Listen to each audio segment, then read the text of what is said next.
My name is Jacques Dady. In the first lesson, I said a project is a task that have a time to begin, a time to end, and a budget. I also said a project must deliver a unique product or services.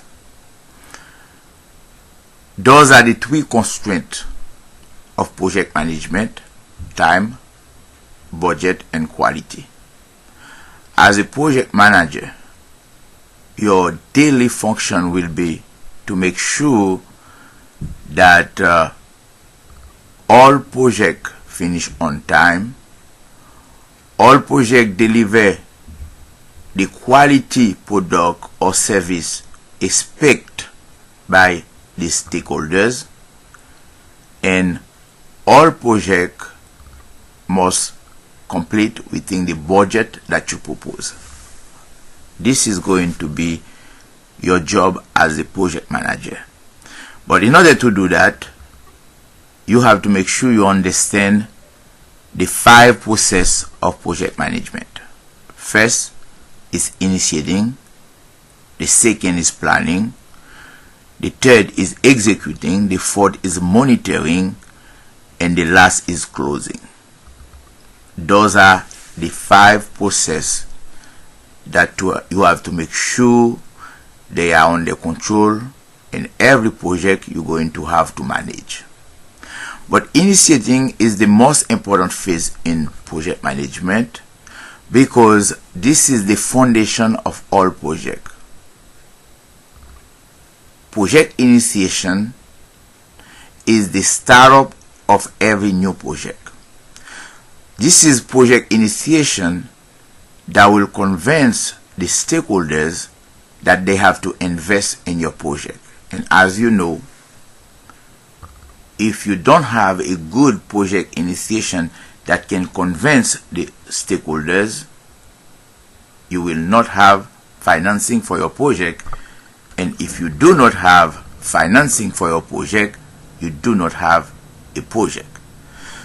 So during project initiation, you will have to put every effort to state the problem.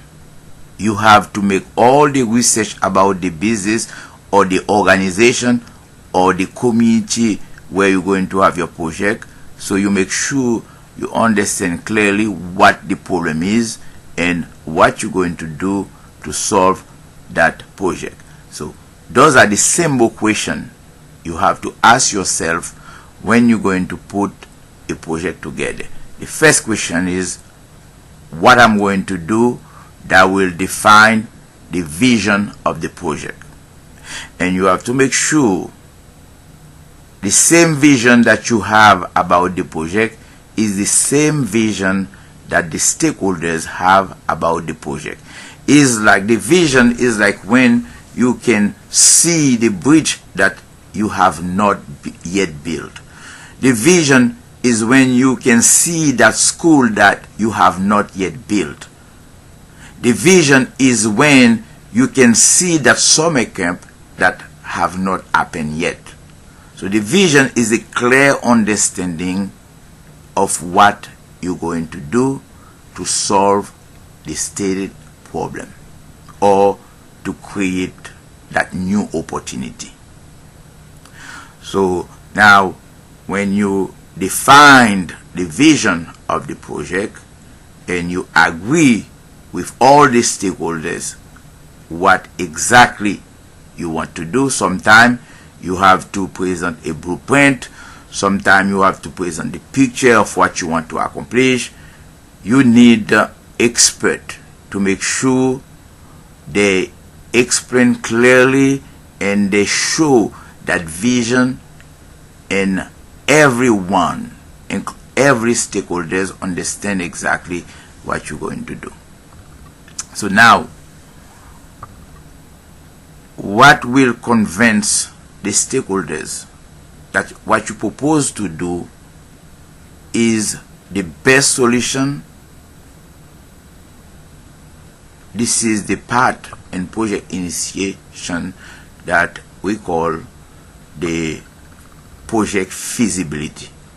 The feasibility study, this is when you're going to consider all the alternative solution to this problem, and you're going to compare them in all aspects. You're going to look at the design aspect of every one of this project. You have to consider the technical aspect of every one of this alternate project. You have to consider the economic aspect of every one of this project, the social aspect, every aspect of every one of the alternate project has to be taken into consideration during feasibility study. And at the end of the feasibility study, this is the time you're going to show the contrast between your proposed project, the benefits of your proposed project over all the alternate project. So if you convince the stakeholders that your project is the best to solve the problem, or is the best to create that new opportunity, this is the time the stakeholders will decide whether or not they're going to accept your project. Now, when the stakeholders accept your project, they have to give you a project charter, is a piece of paper that gives you the authority to move forward with your project, because this is the time you are sure that you're going to get financing for your project. So once your project get approved and you secure financing for your project, you have to put together a team and you have to set up a project office. Then you will move the project to the next step, which is the planning. Now, I tell you all the goodies about the project, what is included in the package. However, what I don't tell you, what are the techniques you're going to do to make sure everything, every requirement are met during project initiating.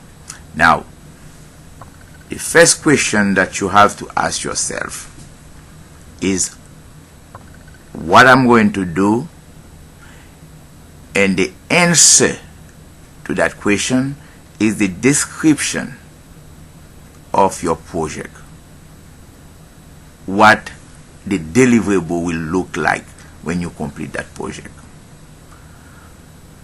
The second question you're going to ask is why I am going to do that.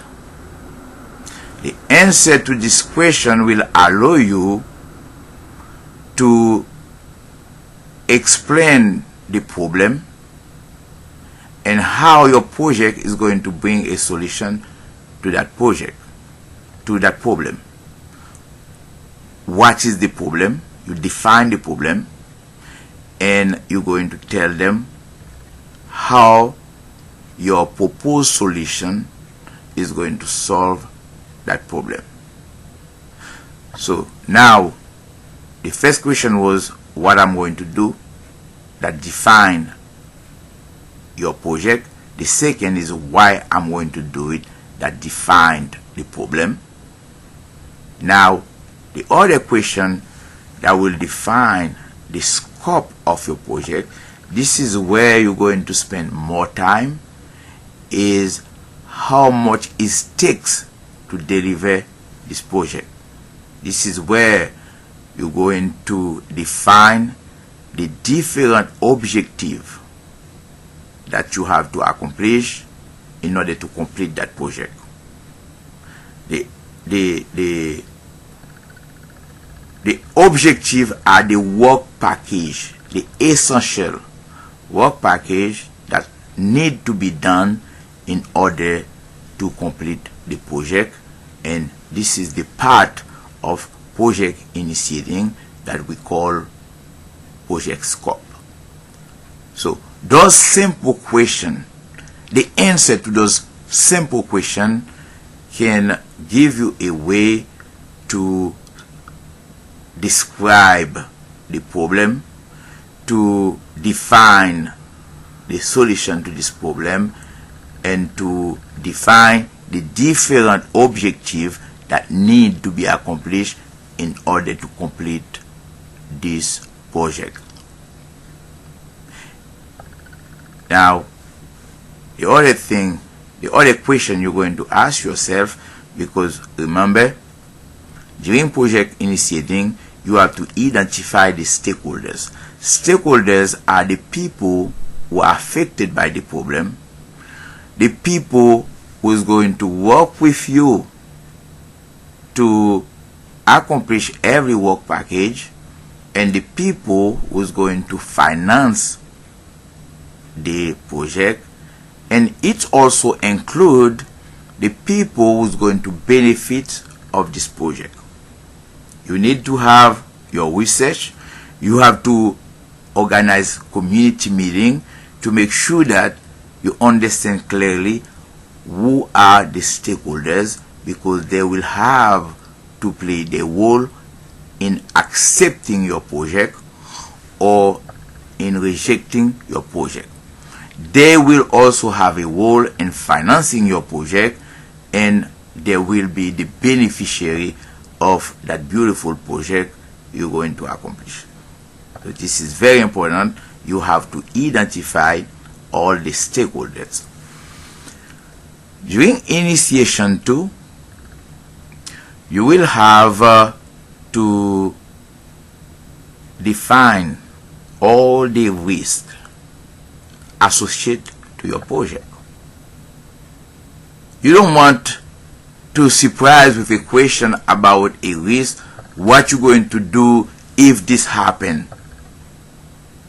So there is a technique to do a risk assessment, is to sit down in a meeting with all the stakeholders and listen to them.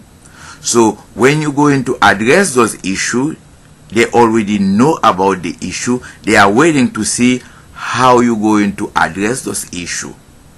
This is very important, that you consider every risk that can affect your project, and every assumption should be taken into consideration. So most of the work are done during project initiation, because project initiation lies the base, the foundation for project planning. Your team member is going to use all the documentation, all of the guidelines from project initiation to build a plan for the project. So, as I said, during project initiation, you have to define the problem and make a problem statement. You have to define a solution to this problem, and during project feasibility, you have to consider all the alternate solutions available, and you have to explain for what reason you believe your proposed project is the best solution to the problem. And you need to have a project charter. Once your project is approved for financing, you need to have a project charter that will state that you are the project manager and give a name to that project. So at this point, you are ready to put your team together and to set up your project office. Then you can move forward to the next phase of project management, which is project planning.